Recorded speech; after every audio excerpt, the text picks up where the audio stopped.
We're constantly hearing that AI is the future.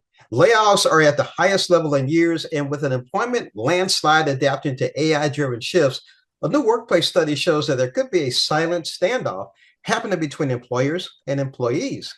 The question is, do employees have the necessary skills to remain employable and be successful for the next 5 years?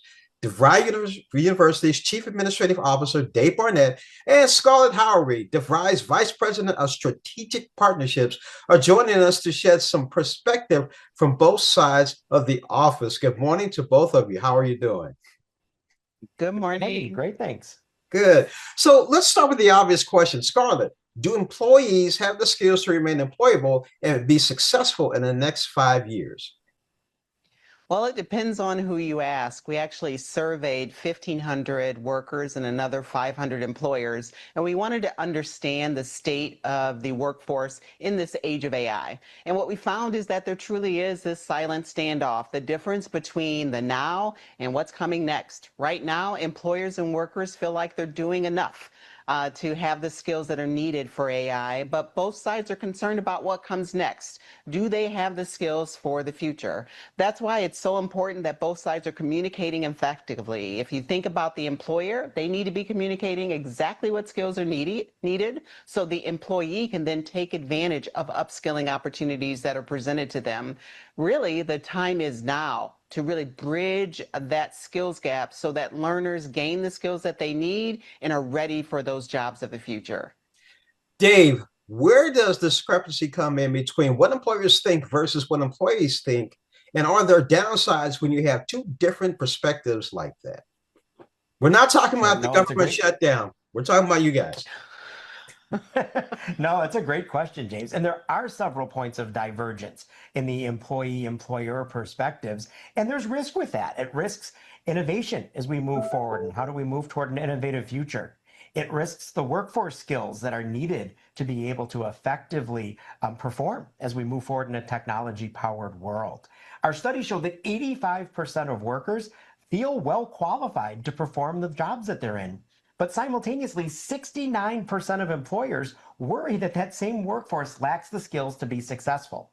And as we talk about moving forward, 75% of employers claim they're doing enough today to effectively upskill or reskill their workforce, but nearly one-third of workers say their employer is simply falling short. You see these two populations developing this standoff of looking to the other to decide how we move forward toward a new AI powered future. And what's most important is that we quickly talk about where we're headed and what the skills to be successful look like, and together define the pathway to get there.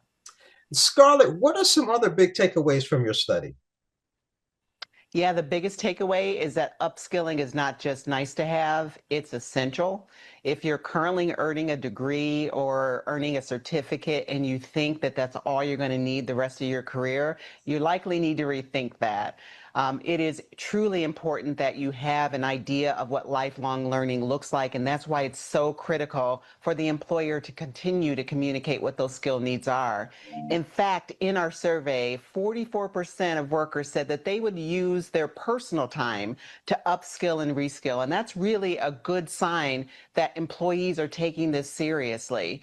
Now, as a higher ed institution, we have to work with those partners or those employers to help them to build pathways so that they, again, gain the right skills that are necessary through a version of a pathway that gives access to workers along the way. So again, it's important that those workers gain the skills and have access to meet them where they are so they have the skills for those jobs of the future.